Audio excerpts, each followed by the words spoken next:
Yo, everybody, how's it going? How you doing? I have some news to bring to y'all. It's gonna be partially good and partially bad. I'll explain what's going on here in a minute. So, ignore what's going on the screen. And just ignore that. But, the topic for the video is the future of the Madness Estate series. It is coming to an end sooner than you would expect. And the reason for that is being, well, since I first started this series, it was over a year and a half ago. The original goal was to do one of every hero, which I pretty much adhered to, more or less, minus some cheese in the system, adding heroes in with 100% card chance and replace them as soon as they died. This, that, and the other. Then the other goal was to kill every boss at champion at least once. I was going to level every hero up to level 5/6 and do all the end game content. And then I started testing work in progress mods. I didn't expect to see how dedicated this new age of modding has been. Back when I started playing modded Darkest Dungeon, there weren't this many work in progress mods at all times. Now the scene is just more lively than it's ever been in the past 5 years. So I've been showcasing work in progress mods in this playthrough a lot, that the playthrough has kind of lost its original intention. It's no longer like a proper playthrough. I am going to continue the Madness Estate as is, using one hero per, one entry per class and all that. That's just how I like to play, because there's over 160 classes altogether, not counting the vanilla, by the way. But honestly, what I'm going to do is I'm going to kind of just keep playing as is. I'm not going to label the episodes anymore. It's just going to be called the Madness Estate series. And what I'm going to do is I'm going to start a brand new series with a slightly smaller mod list. And that list will not have many work in progress classes. Maybe if they have like animations and stuff like that. And sounds are kind of meh. As long as they don't have like placeholder art, I'll use them. Or if they have some like attack sprites and all that stuff, I can use them.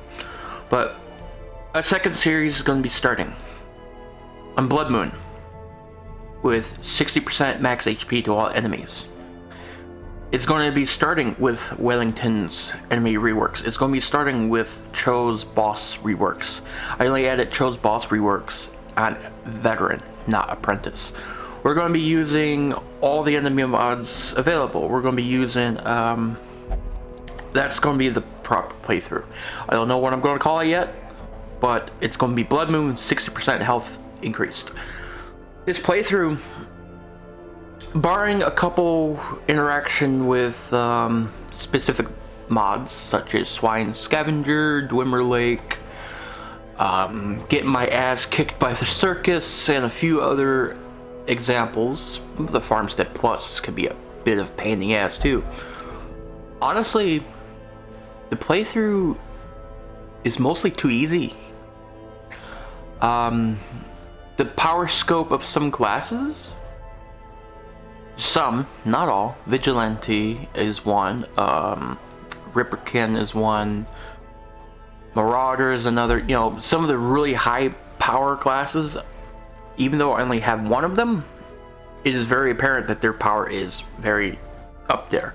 Plus, even some vanilla characters without modded trinkets can just straight up obliterate enemies. Just Hellion, for example. I mean, look at her. She has 10 to 17. Just sitting here at level fucking 4. I mean, look at her.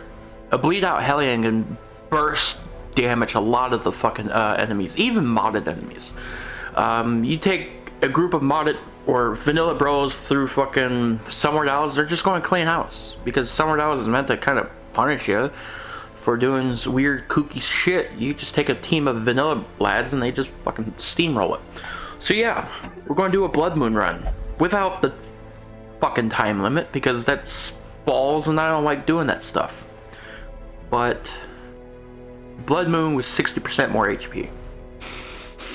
I'm going to have to take a couple steps ahead of time to adjust things because there can be some weird interaction with mods when you change the HP value of if you play with additional health on some enemies, it kind of fucks with some mods. I don't recall the jargon or the lingo that they modders use, but for example, Gunwitch has issues with size 0 HP reactions. I think that's the term, don't quote me on that. But there are a lot of mods that base a lot of reactions based on certain HP thresholds.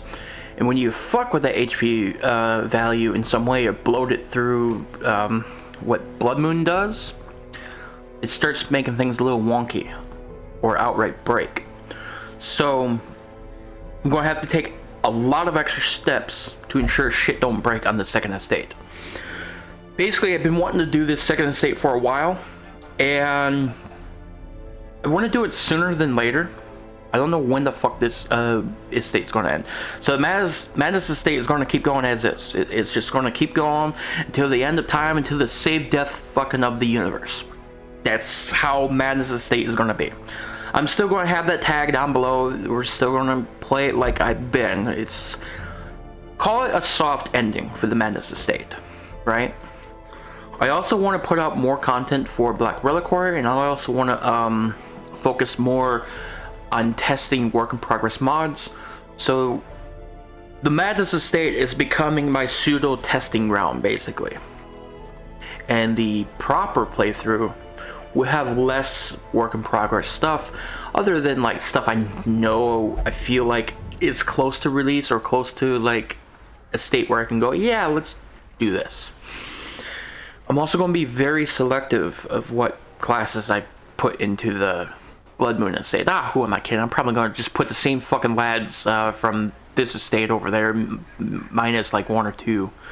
You're not going to see no Beastmaster over there. You're not going to see no fucking no Vigilante over there. No, Vigilante's too brain dead easy to just click riposte and win and troll the game and ramp up dodge. Even though the patch I use for him kind of puts Vigilante in line, but Vigilante is just kind of overpowered bullshit. I don't care what anyone says, Vigilante is busted all beyond all hell. If you don't believe me, I have several solo runs with him alone. I don't want to hear it. He's fucking busted. Anyways, let's see.